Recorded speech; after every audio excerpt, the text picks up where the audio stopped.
All right, hi everyone. Jared's gonna be just a little late. I guess he got stuck in traffic. So for now, it's just me and Crazy. I'm gonna go ahead and start us off with a writer sprint as soon as I actually do the share screen thing, because of course I forget that. That's okay. They're just happy to relax at the end. Yeah, well, my day has just been my brain is like refused to work this week. So, Completely understand you. but I thought we'd start with just 30 minutes. So Sounds good. it'll just be a fun little writer sprint until Jared gets here, and then we'll have him to deal with. You make it sound like that's horrible. Yeah, Oh, great. no. Now we're going to have him to deal with when he gets back. Oh, my gosh. All right. Well, hopefully we can get some work done until he gets here. So we'll go ahead and start.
Oh, you're fine. You're fine.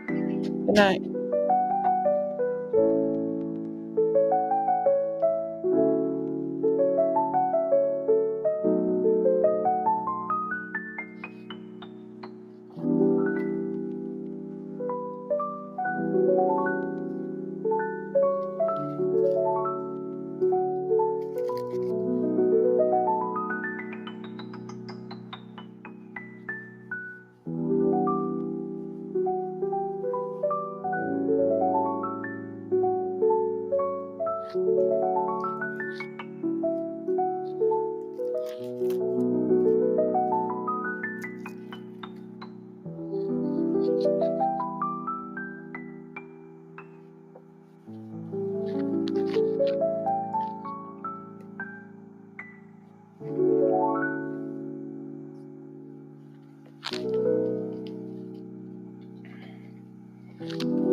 hope some people got some writing done.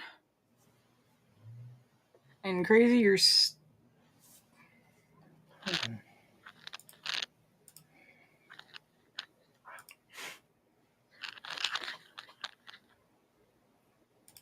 Okay.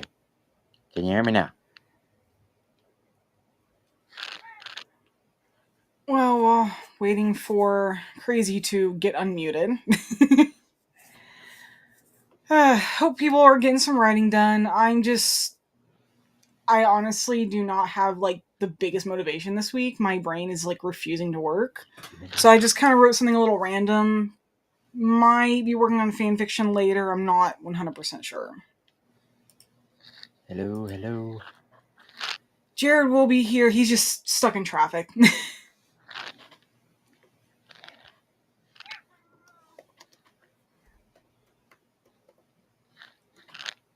Hello, can you hear me? Yeah, it is not working, dude. You might have to refresh and come back in. Yep. Yeah, so Crazy. We'll be back hopefully in just a moment. And so I don't have a lot of energy for talking right now, so. But I'm hoping that my writer's block will disappear within, well, hopefully soon. Not Autocrit. Pro Writing Aid is having a writing thing going on next month, kind of over the NaNoWriMo, and I'm taking part in that. So hopefully, should be able to go through that. I know there's I know there's something going on through. I believe it's Ward who's actually doing it. Right, who's doing another month of writing this month, but I'm not taking part in that for once. And Crazy's back. Can you hear me now? Yes. Good. Yeah, you being muted just it's not friendly. Apparently not. That's. It feels like that's happened twice now. It has, at least. Yeah. I'm gonna try something later on when we get done with this. Alright, dude. So what'd you end up working on? Uh, I've been able to been continuously adding more onto chapter 2, which is turned into a big flashback, and had named one of my characters after a character from Skyrim. So I was like, why not? It basically telling what happened to the original leader of the werewolves and how he was killed. Huh, You know, neat. because I never at all added that to the book at all. Yeah. And so you need a flashback to kind of help explain that? Yeah, because I know that I only mentioned it in the original, but I never like dug deep into that of showing people why they have this um, history with each other for so long, other than whose land do you have to steal permanently. Right, right. Yeah, sometimes sometimes I've noticed that sometimes when people like forget a detail, like I'll notice this obviously in hindsight, but a backstory will come up later on in a series or later on in a book, and sometimes it actually does feel like they purposely did that, and other times it feels like, wait, crap, I should have added this and I forgot, so now I have Mhm. to think of a way to explain it. Yeah, and I'm really going to try my darn tootiness not to pull the most cringy thing you could ever do, because when I write a book, it's like making a movie, because I'm more into movie stuff and making short films and stuff. But I'm trying to not do like the corniest one for like, whenever you see a movie of like a good guy, bad guy, and they the first thing they show is what happened a long time ago to some guy, and then he comes back and everybody's supposed to be surprised, and it's like, no, that is No, let's not do that. That's annoying. It is So I'm trying. annoying and it is overdone. Yes, exactly. There are tons of things way overdone with films that kind of it's like, oh, look at that. That was.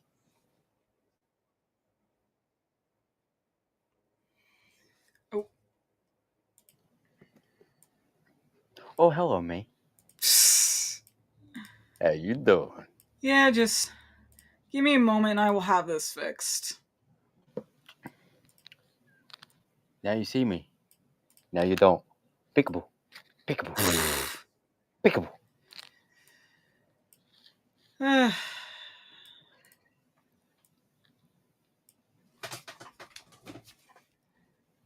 Hello, everybody. Hello, Megan. Hello, everybody. And hello, everybody. Yeah, And hello, Kaufman everybody. will be here probably before long. I'd say maybe 10 minutes, maybe 15, so yay for getting caught in traffic. I had that happen to me earlier today when I was going to Columbus. Oh my gosh. So bad. So I know that this past week you haven't really been able to write that much, but Mhm. other than that, have you like been trying to at least like think about what you're writing? Oh yes, my mind is like constantly thinking of things, of either what to write or constantly thinking of, like I've said, like I think it was last year or something.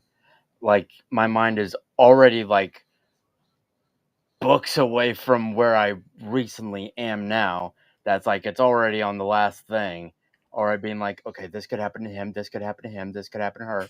Like, whoa, dude, we're not even there yet by far. Calm down. Take it easy, man. Gosh. Well, at least you're actually, you got ideas for it instead of getting to that point and having absolutely nothing. Yeah, and like I always say, I have the ideas for, like, of course, a beginning, middle, and end of a book, but it's like how to get to each point is always the most frustrating part of what do you say in between those. Yeah, because I mean, yeah, that's honestly, I had that same problem with Shifting Flame. I had the beginning of the book, I had the end of the book. I had absolutely no idea what I was doing with the middle at all. In fact, actually, I think I was maybe 10 chapters in and I still hadn't figured it out. And I was like, supposed to be 2 chapters away from it. And then it's like, oh crap, I need to figure this out now. That I'm the opposite. I'm always finished with the very beginning, but then after I get done with the prologue and maybe the first chapter, from there, because that's like my main idea for the beginning. But from there, it's like, where do we go from here to meet with the middle part, and so on with the middle to the end? Because after that, it's like now you're gonna have to do this from scratch. But the beginning, middle, and end part, you already got patted down. It's always easier when you have at least one of those parts done. Yeah, Because and I know Burning frustrating. Ember, that's actually how I was able to eventually get my button gear and finish that. Is the ending was already finished? Well, planned. I knew the event that was going to happen. Just hmm kind of basically I knew exactly how it was going to happen. Just these specifics were the only thing that were not designed. Yeah, but that I call it a gift and a curse for my mind to think of these books that I've been writing.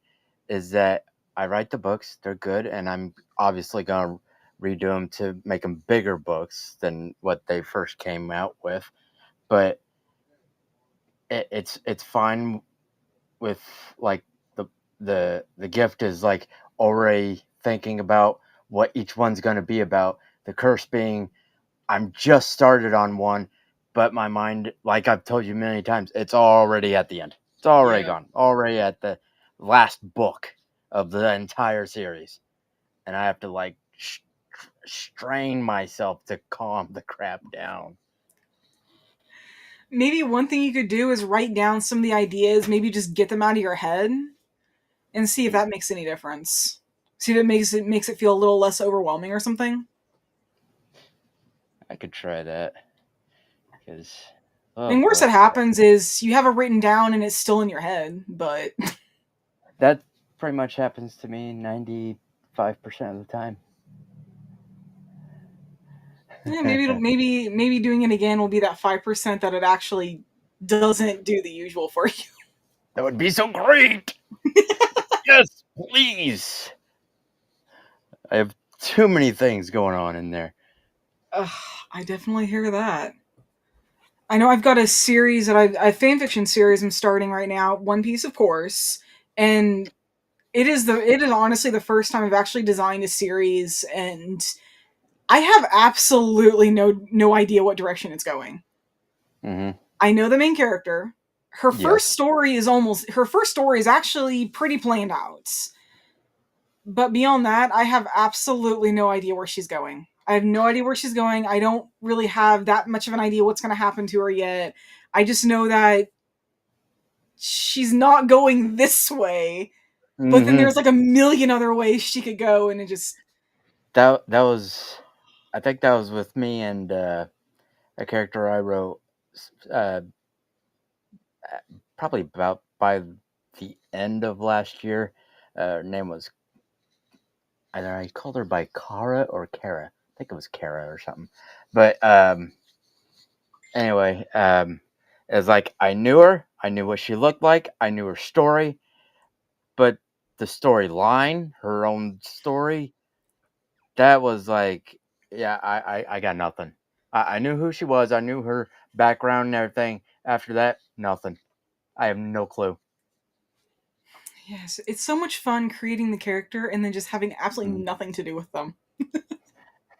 And that is why I'm better doing that on video games where you can create a character. Hey, in a video game though, you usually know what you're doing. You usually know, or Yeah. you have some general idea of I'm going to make this character and they're Hmm. going to follow this storyline, or Hmm. they're going to have this storyline available and a million other side quests, like Skyrim or something. Yeah. But God, with writing, it's just It's a whole nother story. No pun intended. yeah, yeah, no, it definitely is. And honestly, I've had characters. So like the character I'm creating right now, Vera, I Hmm. know her. I know what she's supposed to be like. I know her personality. I know her devil fruits, etc. I know how she gets her start. That story's actually already started. Just since she's a main character, I don't have a story for her. But then I also have other characters that I've created like as sides, not just for my fan fictions, but just kind of in general, that are just kind of I know what universe they're in. I know their names, I know their personalities, I know what they look like, but they don't really have a story, but they also don't need one.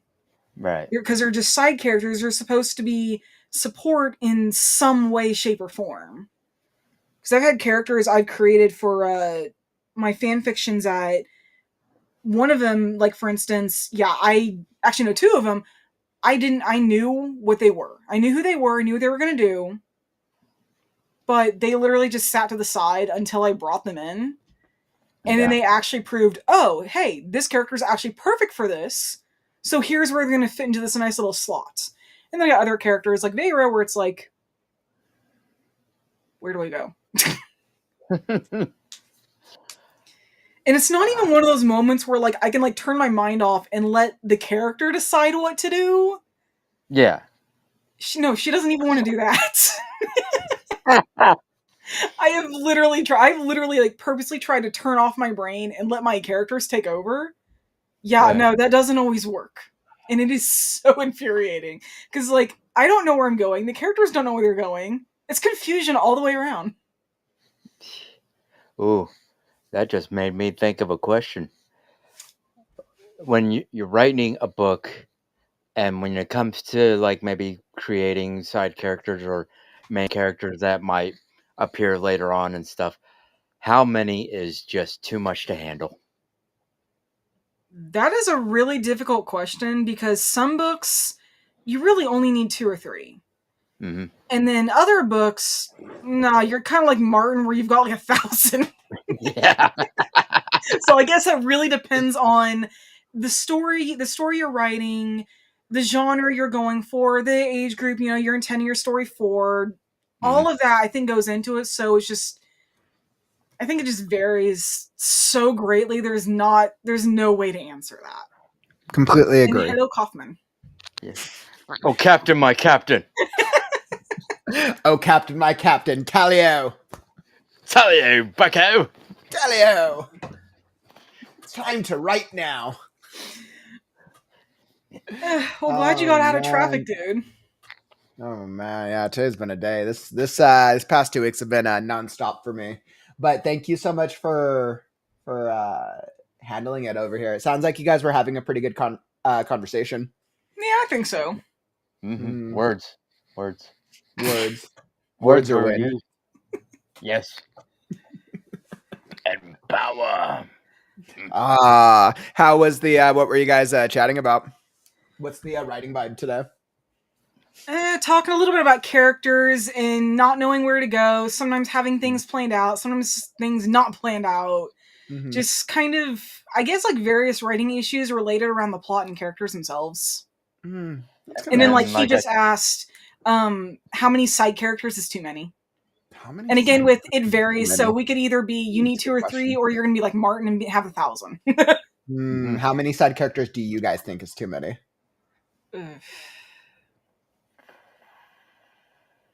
I know for myself, once I hit about 10, I don't think I need any more. That has been my absolute max for my Mm-hmm. own stories. It's kind of interesting, Soul, because you do a lot of characters in your story as well. That's why I actually have I feel like what's a little on the higher end for the average.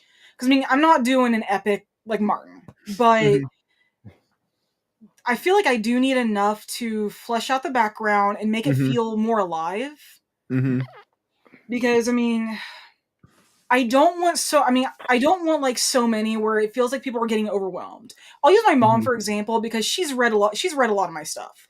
Okay. Once she hits about 4 characters, Mm-hmm. nah, she loses track of them so easily. And I know a lot of other people are like that too. There's too many characters and they can't remember their names or their descriptions or why they're there. But I just feel like if you've got too few and Mm-hmm. you're in a story where you need at least, a handful, it's going to feel empty. And well, an empty story is not a fun story. Mm.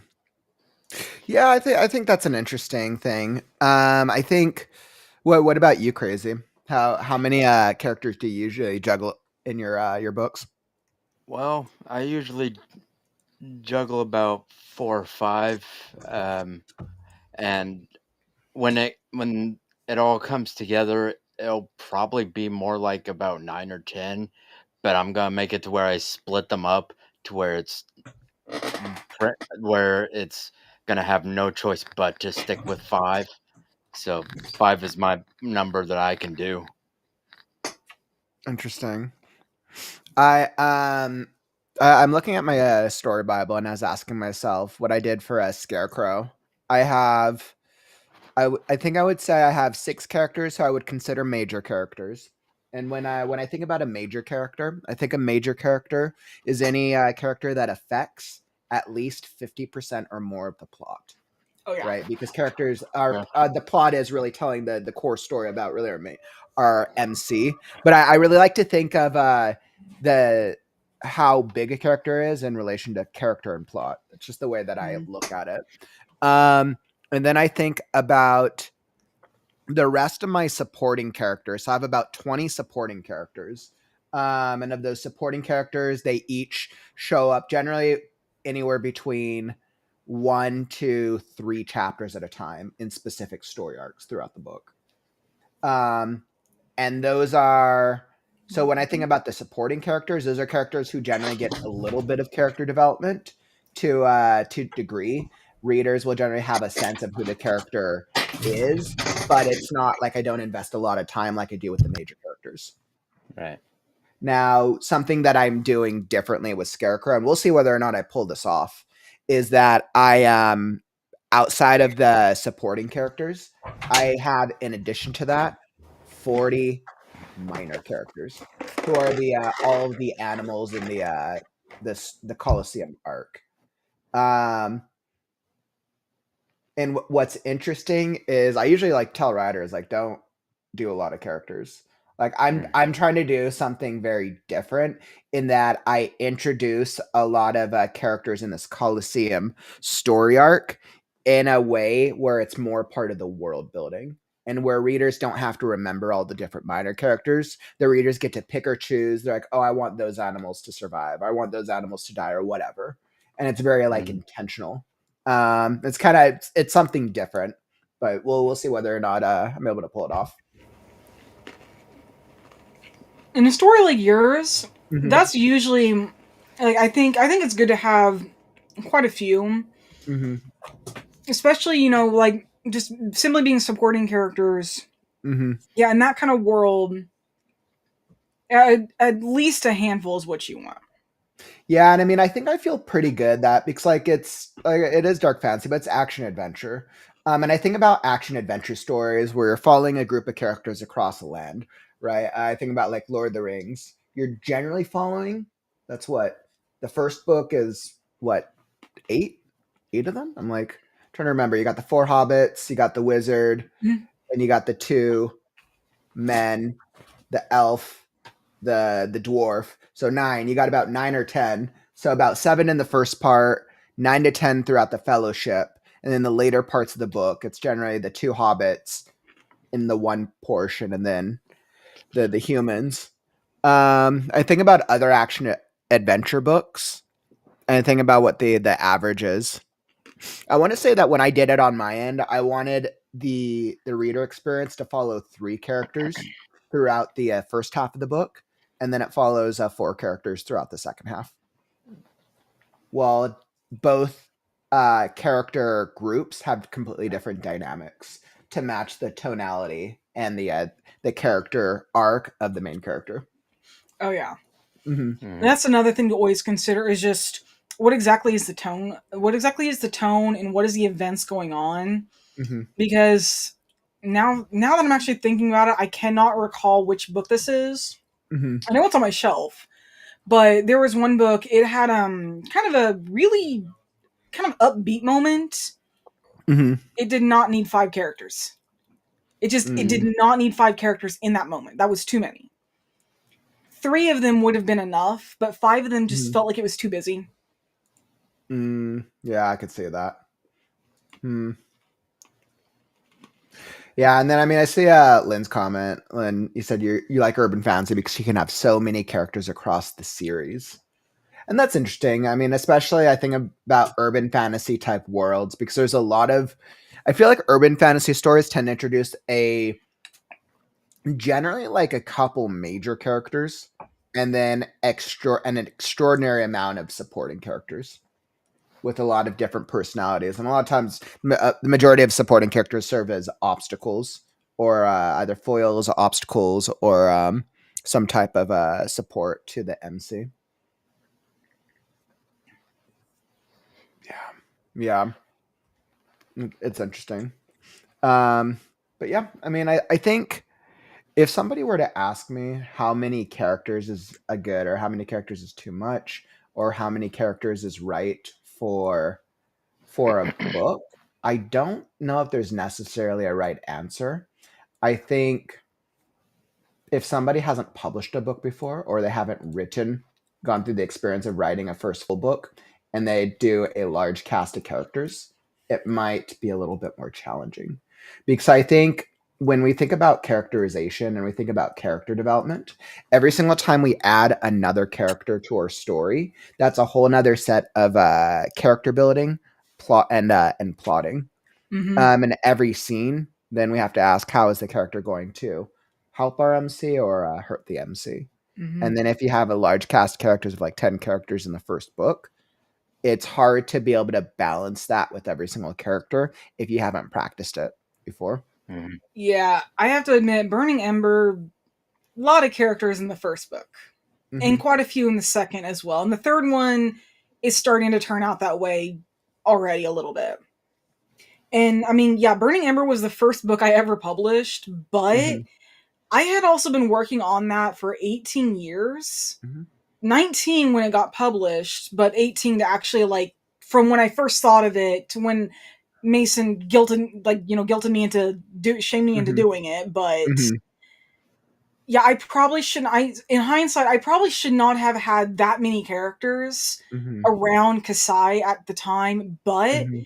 every single character that was there was absolutely necessary. That's Mhm. one reason why I didn't cut out anyone in the final Mhm. version of it. Is I had to think, okay, so I know who these characters are and what their relationship is to Kasai. Do they actually serve a purpose, like a real legitimate purpose, or are they just simply a filler? Mhm.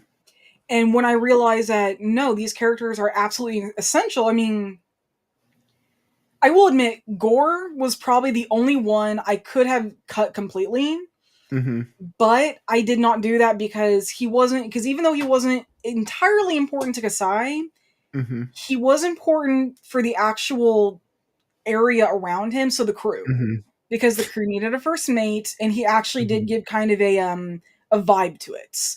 That Mhm. taking him out would have changed that completely. Mhm. Because I actually did think about replacing him with North, and not that that would have been a bad idea. But Gore is described as this kind of very serious, kind of quiet, if he speaks, you listen to him kind of person, kind of stern. Mhm. And North is just no, he's pretty laid back, pretty good natured, Mhm. and just kind of goes with the flow kind of person. Entirely Mhm. different vibe. It would have changed. It would have changed enough that erasing Gore completely would have been too much. He ended up dying off in the third part. Mhm. So It's funny that we both have Gore characters named Gore in our book, and Gore is I wouldn't say Gore is a common name either. how do you spell it though? Mine is Goar. Gor for me. Oh, Gor. Yeah, Goar. That's interesting. You know, I actually never once considered doing it Gor. I remember when I developed, but I mean, it's because the character is a grizzly bear, so I'm like Goar. Like, if somebody thinks about it, for some reason that just like it fit the character. Yeah. Mm-hmm. Oh, that's interesting. Yeah, naming characters I have to admit is always fun, even if it's just like side Yeah. characters, Mm-hmm. because you have to think: does the name fit them? Do they Mm-hmm. fit the name? And Mm-hmm. well, and this is I probably think probably more for my case than your guys's, but Mm-hmm. can people pronounce it? Fair. Yeah, and I mean, Fair. I'll throw this back out to the community. How do you come up with names for characters? I'd love to hear. I'm curious, how does everyone come up with names? I'm wondering if people use like name generators, or if they research, or if they base it off like a mythology, or if it just like random things come to them. I'm curious. I know for myself it varies. Mm-hmm. Kasai in his very first iteration was actually the nickname I had in high school, Kitty. Mm-hmm. For some reason, a friend of mine saw me using that online and decided to Mm-hmm. call me that from then on. And Mm-hmm. it just stuck. So originally, Kasai's name was Kitty, but then I was like, okay, no, he needs a different name. It just sounded too soft. So then I Okay. went to I think I ended up going to Fantasy Name Generator. I think Okay. his actually did not come from that. It actually came from a variation from something I found on there. But most of my names are from Fantasy Name Generator. A Mm-hmm. few of them are kind of like names that I know, but most of them are just from that. I'm trying to think of how I come up with the names for my characters. Um, I kind of go back and forth actually. This is kind of interesting, and I've challenged this a couple of times because since I have a world full of animals, I ask myself to what extent do I have them named as just the animal name as compared to giving them like a name. Um, because I mean, part of the world is that the characters are losing their memory, so it actually makes sense for most characters to not remember what their names are. So I kind of go back and forth on like what the intentionality is with that. What about you, Crazy? How do you figure out names? Whoa! I use my brain. You're like crazy. Yeah. That's the magic word of the day. It it varies between based on real people that I know or knew, Mhm. or for the most part, video games because I'm a nerd. Um, like Razio and his brother Kane are from the Razio, or from uh, the video games of PS1. Uh, Okay. Legacy of Kane. There we go. I couldn't think of it. Um, Like that one thing. and and I think one or two of like side characters on the different books I've written Mhm. um are based on my friends, and one Mhm. of them had passed away after high school and stuff. So but for the most part, it's either people I know, uh, video games, or just they just come to my mind out of nowhere that I don't even know, and I'm like, all Mhm. right, cool, let's go with it.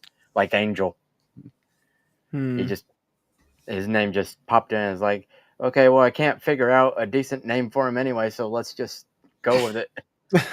Sometimes that's what Why you have to not? do. Mhm. Yeah.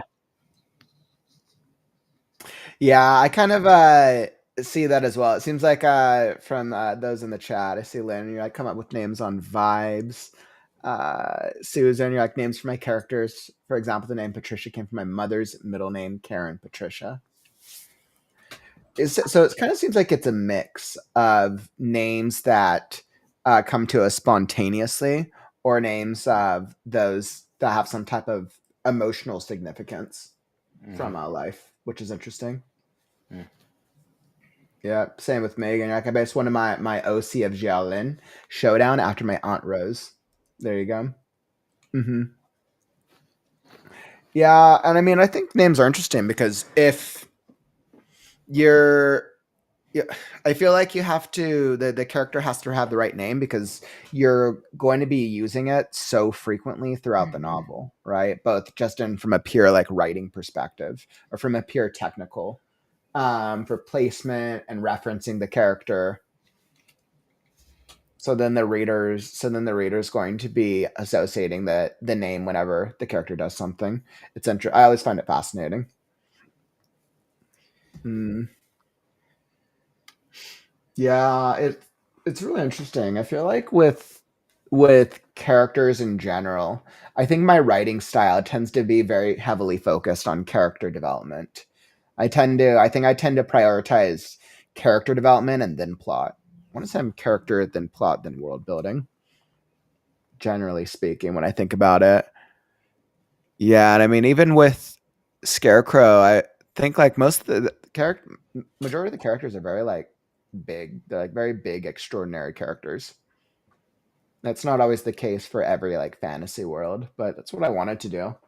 I wanted Scarecrow to feel like the most normal esque one to a very extent. So that way the reader can feel like they can get into the MC's head, despite them not being a human character. Mhm. Hmm. Well, I know personally that wouldn't matter to me. To me, if the character is memorable, if I can get in their head at all, Hmm. doesn't matter what they are. And I That's mean, a I good know point. that's not the case for everyone, obviously, but I've never had a problem if if I can find a way to relate to the character. If the character sticks in my head, Hmm. I have no problem looking through their view. Yeah, I guess that's Mhm. actually a good point. Yeah, that's Yeah. really, really valid because I mean that's part of the escapism. I mean, especially a fantasy, sci-fi too, of being able to get into an MC's head, regardless of what they are.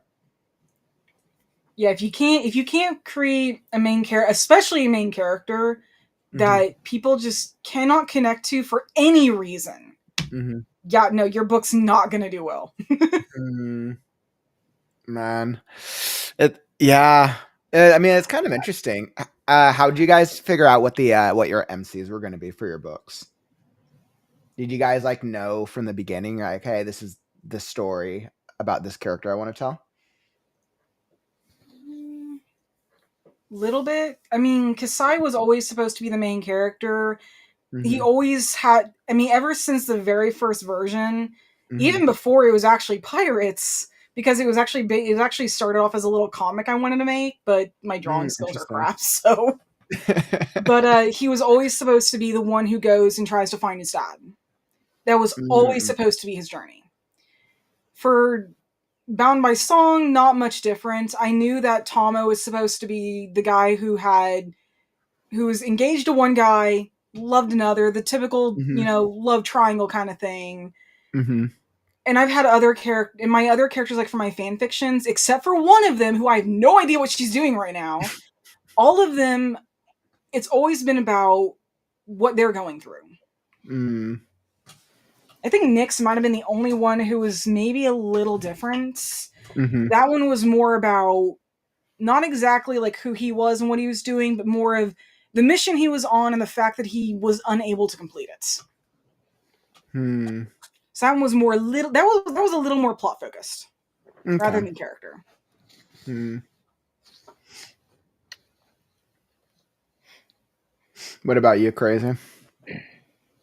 Well, for Aziel, that one was probably still till this day the easiest to come up with because I wanted to write something about vampires and werewolves in the first place, and when it came to naming him, it was easy because of the video game, and it's like that was pretty easy, just right then and there. And the rest of the books that I had written, those were more difficult to do because they were taking places and they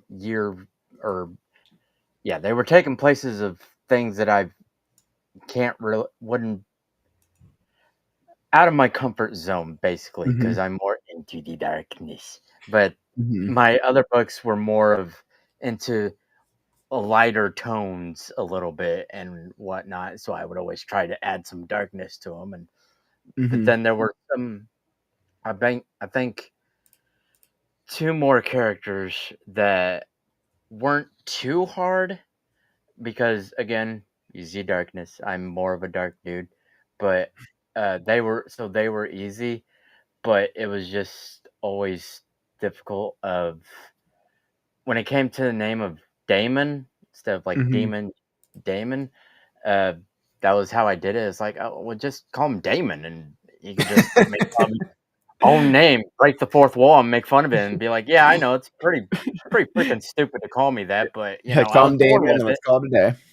Yeah, call it a day. And as for one that I'm very much excited to write, which that might take quite a while to do, is I don't really know his name yet, but it'll be about a pirate that goes from your classic good pirate, good guy to So suddenly they become a turning. ninja.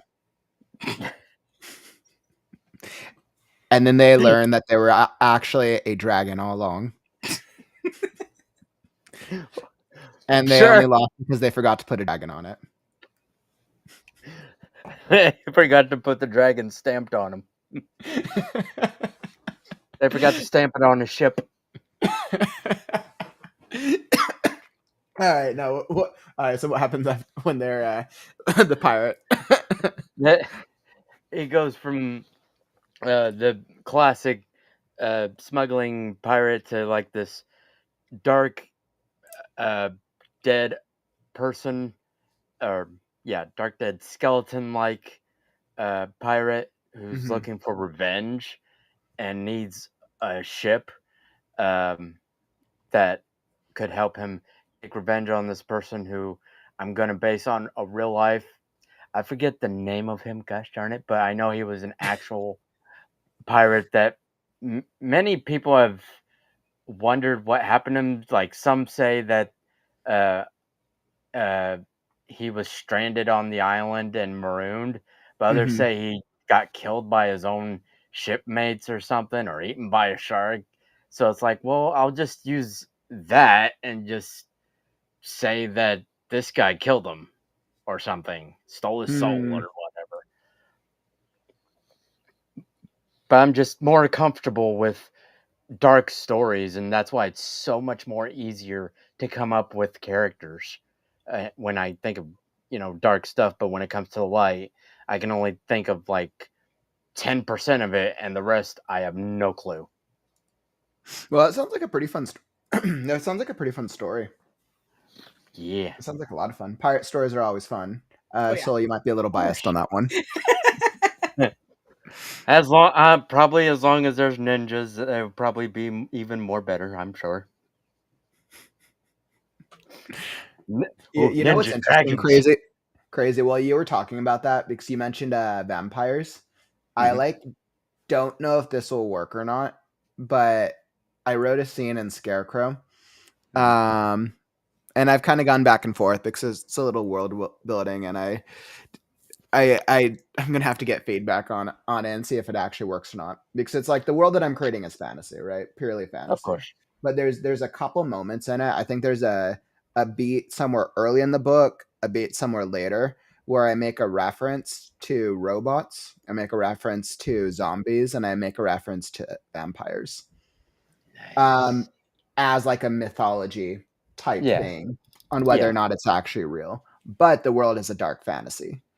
So Yeah. I'm wondering if it genre bends or if it pulls the reader out too much by referencing those. I think as if it's just maybe kind of just like a short little pointed out real quick or whatever, it Mhm. shouldn't really take them too far away from it. Be And like, that's what oh, they all. there you They're go. all very like minute. They're all very like less than like half a page, and they're very Like, meant to. They're meant to be very small beats. yeah, yeah. And I'm thinking that maybe um, it might, yeah, sure, it might be like, all right, cool. But then they can get like right back into it. Hmm. It's wouldn't. It doesn't sound like it'd be that hard to get back into it. Just be like one of those little small bumps of, oh, if you look over here, you'll see some zombies. You look up there, you see some vampires. Yes, yes, yes. And you see a crow with an eyeball flying by. And then it's like, oh, cool. I know a little bit more about the world. Yeah, that was just something that came to mind where you were talking about that. It's like interesting. Do it. I'll add ninjas, you add vampires. We're good. All right, my friends. Well, on that note, let's get into another writing sprint. I'm eager to get into a writing sprint. So let's do it. And let me see what I got queued up here.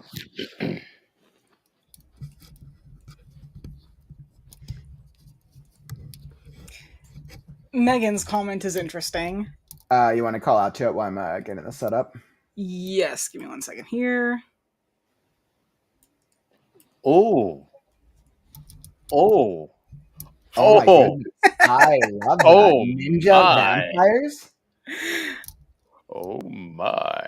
What the heck? Ninja vampire? That's Megan. Please Challenge start writing that accepted. world. Oh, I knew you were gonna get. I knew you two were gonna get And excited about I that. want the ninja vampires to face off against pirate dragons. I would Done. gladly write that. That sounds very fun. All right, and I think I got this. So, excellent. So let's do it. I got us all set up here. So let's hop into another writing sprint and let's try to get some work done. We'll do another 30 minutes on the clock and we'll see just how many words we can get in today.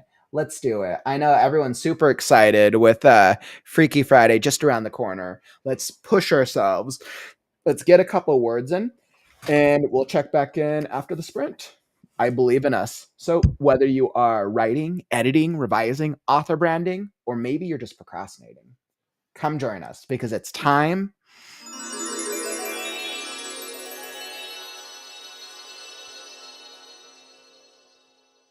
to write now.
All right. And that is the writing sprint. How did that writing sprint treat you? Were you able to make any progress? Hopefully, you got in a couple words, a couple ideas, or maybe just a little bit more motivation or something. Hopefully, you got in something. How did that sprint treat you? I would love to hear. Drop a comment.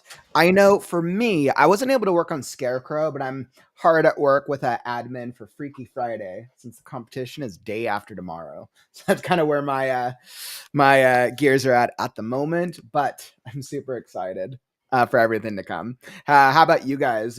Soul Crazy, how'd it go for you? I actually managed to write and not feel like it was forced. Woo! Nice, nice. Have you been feeling stuck the previously? For about the past month and a half, I feel I've not been able to do more than my minimum. Mm-hmm. And even then, a lot of times it actually feels like I'm forcing myself to do it, and just Mm-hmm. uh, so tonight I ended up doing two stories related to my therapy fan fiction work. Okay. One's Nice. just kind of like a moment in time between two of the existing stories, and the Mm-hmm. other is kind of like a early draft for one of the upcoming ones. So, but I Okay. actually managed to get like more than my minimum done, so that was nice. Ooh, that's exciting. I feel like that's a really good place to be in. Oh, definitely. Hmm. What about you, Crazy? First off, can you hear me? Can you Yeah, hear we me? can. Oh, Oh, okay. he's muted. Uh, I can hear uh, crazy. Oh, all right. I'm muted. I'm gonna restart. Okay then, can you still hear me? I can hear you just fine. Okay. I thought I was gonna have to restart it again. There we go. All right, now I can hear you. You're. I'm Okay. back from the void. Whoa, how was it in there? Voidy. Right on. Uh, I was amazed that I was Mm-hmm. actually able to write down several not chapters, I'm sorry, several paragraphs full. Mm-hmm. And it made me so happy because I felt like I was on just nonstop going with it, man, and I Oh, was able really? to add a lot more on chapter 2, and I just finished Nice. And this is of your it. the collection that you're putting together, right? Of all the different stories. Yeah, like having the Raziel Chronicles trilogy go into one big book, Mm-hmm. uh, Mm. and adding more details and with or yeah, adding more details that weren't in the originals, and this detail that's in chapter 2 now had added like almost 200 words worth. That's pretty awesome. Sounds like you've made some. You're making a little bit of progress on your end. Yes, very much so. How long do you anticipate like the collection's going to be once you kind of get through like the revision of condensing all these? That part is kind of difficult because Too early to tell. because it all depends on what books I'm gonna put together, or if I'm just gonna put one character book series or book trilogy always on one big book, or if I'm just gonna Mm-hmm. put the first two books in one big book, but make the third one part of one that has like three different characters or something. So Mm-hmm. it's kind of too early to tell what I'm gonna do with them. Okay. Yeah, I mean, I think it's interesting when we go back to older works and we do go through like a revision or we go back to adjusting things. I feel like it's always such a process when we're kind of like reviewing things that we haven't touched in a while.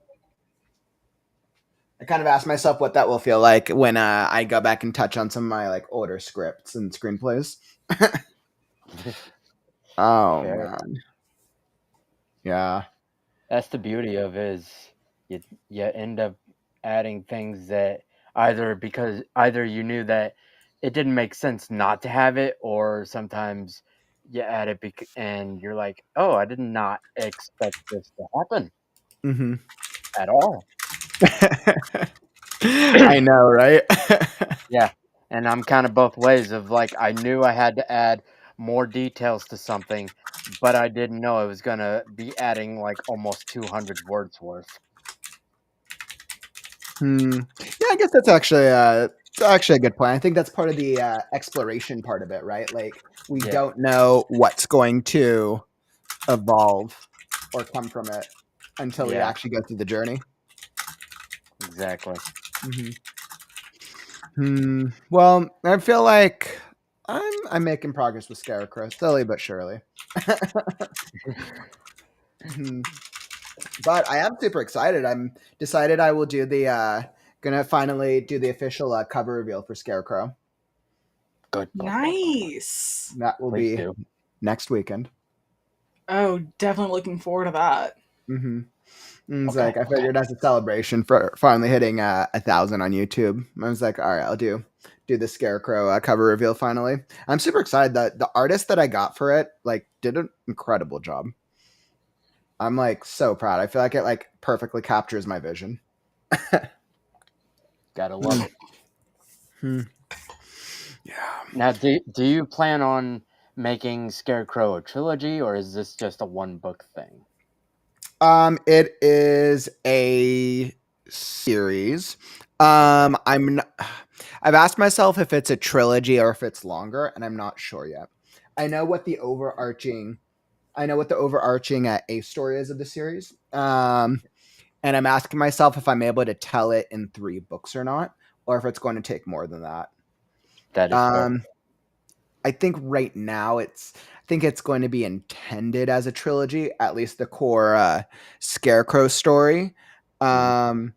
But there is so much that happens um, with the world and the development that I'm not quite sure. I the first book like developmentally is like done. Like developmentally it's all there. Right now all I'm doing is just Right. revising a lot of like character beats and moments to solidify and make it stronger, and then I'm going to have to cut down on as much wordiness as I can. Book 2, I've already plotted out the A story and the B story for it. Um I made some of the major determinations for how it's going to look like. So then when I get to start on the second book, it'll be more like plotting out all of the details, because a lot of Mm. the world is there already. We're just exploring different parts of the world. Right. I'm sure both of you guys experienced that with your series. That once you Mhm. got to later books, you probably had to do a little less on the world building Mhm. side since the Mhm. worlds were there already. Yeah. I'm actually still a little heavy on the world building, but Mhm. mainly because even though like the main world is there, it's new islands, new locations, different ships, and expanding on an existing location. So not as much as like the first book, but definitely more than I expected. Definitely more than what you probably would expect. Okay. Yeah, that makes sense. Yeah, so good question, Crazy.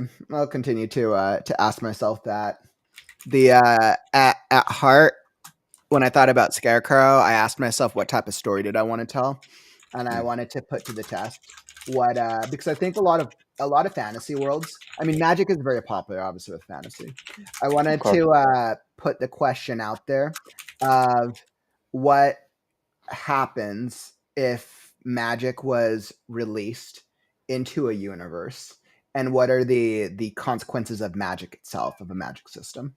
I think in a lot of worlds that we see, magic is already part of the world, or there's separate worlds, right? You have the separate world where magic is pre-existing but it's secret, or you have magic's kind of always been a thing. And I really wanted to explore magic. I wanted to explore what it looks like as a magic system itself from start to finish, and consequences and positives of that. Right. And that's really what the entire series of Scarecrow explores. And I think when readers get through the end of the first book, it's interesting. So the readers will have a really fascinating understanding of magic to limiting extent. So then each book gives them a greater exploration of the magic systems that are in the world. Gotcha. Because I want to say in Scarecrow, I don't think I do. Let me think. When we think about magic systems, I don't think I do any real hard magic systems where there's a specific set of rules. Are you two familiar with hard magic systems versus soft magic systems? A little bit. I'd probably recognize it if you explained it, but not. Yeah, it's something that I've heard a lot from Brandon Sanderson. I'm sure it's probably just norm by this point, but essentially a hard magic system is where there's a set of rules, and there's, for the reader to understand the magic system, they recognize that one thing has to happen and then you get the result. Things like Harry Potter tends to be a hard magic system. When you say the spell, you get the result, right? Or when you do the thing with the wand, you get the result. That tends to be a hard magic system. A soft magic system tends to be things where the rules are less explained, but crazy things happen with consequences. The classic example of that is Lord of the Rings, right? We never really understand Gandalf's magic. Nobody ever says this is the limits or this is the extent of what Gandalf can do, but we always know that he does crazy things. So that's kind of like the difference between the two of them. And there's of course different variations in like substance and extents, but it's just always fascinating because I think a lot of the magic in Scarecrow, I don't really explain. A lot of them are, I would say, soft magic systems because I don't have them bound by a specific set of rules. They are, but they're just not explored in the first book. But I think I introduce a lot of them as soft and these really cool things. And then the reader goes on the journey of understanding how these things are really consequences and bound by rules. And the lack of knowledge of the rules is the consequence. Gotcha. What about you guys? Both of you guys have use a lot of magic in your worlds too, don't you? Mine doesn't have any magic. Oh, it doesn't? Pirates is a completely sci-fi series.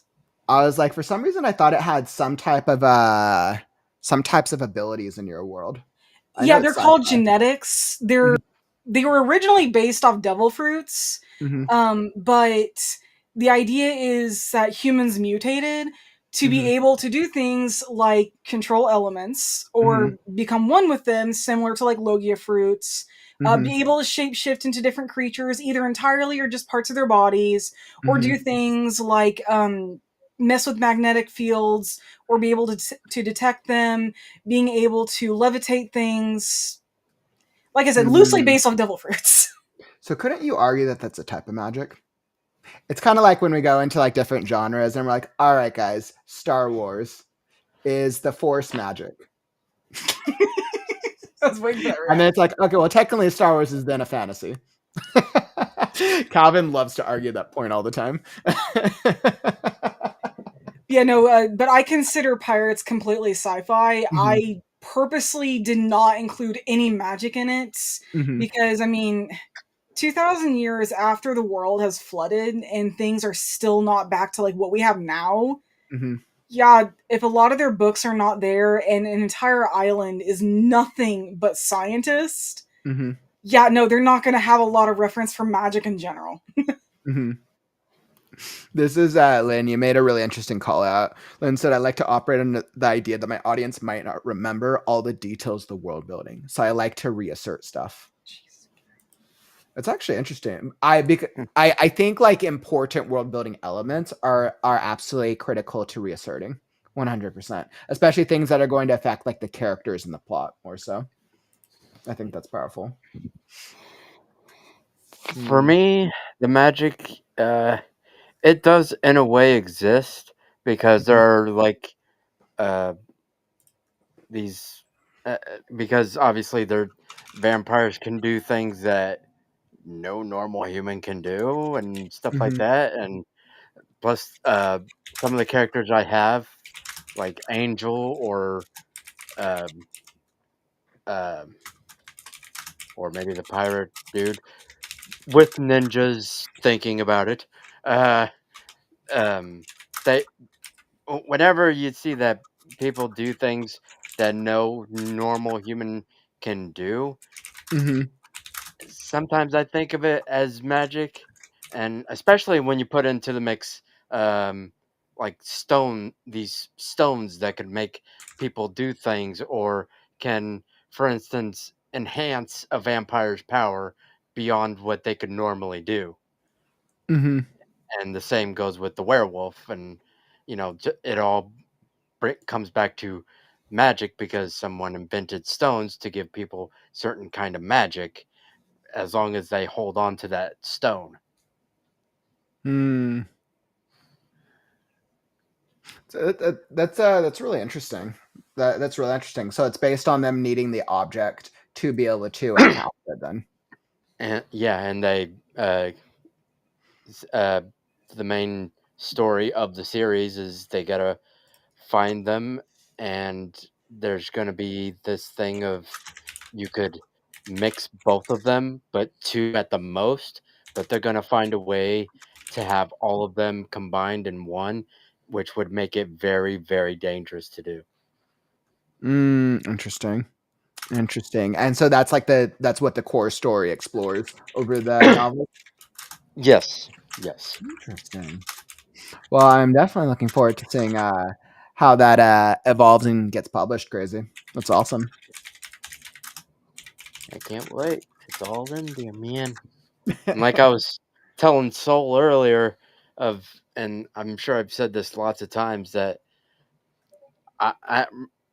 the present me is on a certain book right now, writing it and stuff like that, having fun, but my brain is just far into the future, already on the very last book of the entire series, and I have to like strain to slow it down.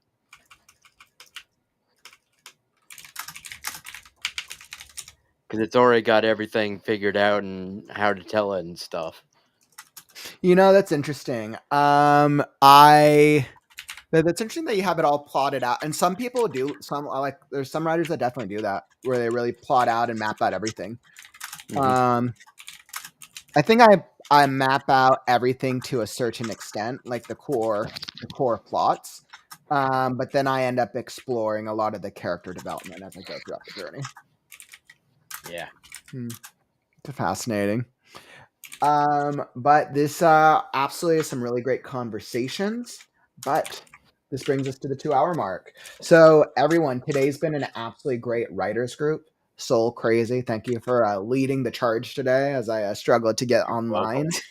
But I'm glad we were able to get some good conversations. I always love talking about characters. So characters. absolutely the bomb.com. And for everyone in the community, don't forget, Freaky Friday is day after tomorrow. We got 18 stories queued up, guest authors, guest readers, prizes, games, workshop on crafting horror stories, and much, much more. So make sure to come join us. It's going to be absolutely phenomenal. That'll be 2 Pacific to 6 p.m. 2 to 6. Yeah, wait. Yeah, so we start at 2 p.m., 5 p.m. Eastern. That's right. So come join us on Friday. It's going to be absolutely incredible. And we'll be back next Wednesday with our casual writers group. Same time, same place. We appreciate you guys. This weekend's going to be excellent. But that's all that I got for you. I'm Kaufman, and these guys are Chat Soul. Crazy root beer. And we'll catch you on the next stream. Take care, friends. Bye-bye.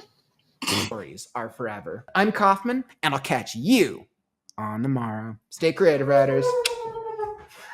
It's time to write Right now. Sorry. Right now, not right now, but right now. Read now, right now. Is that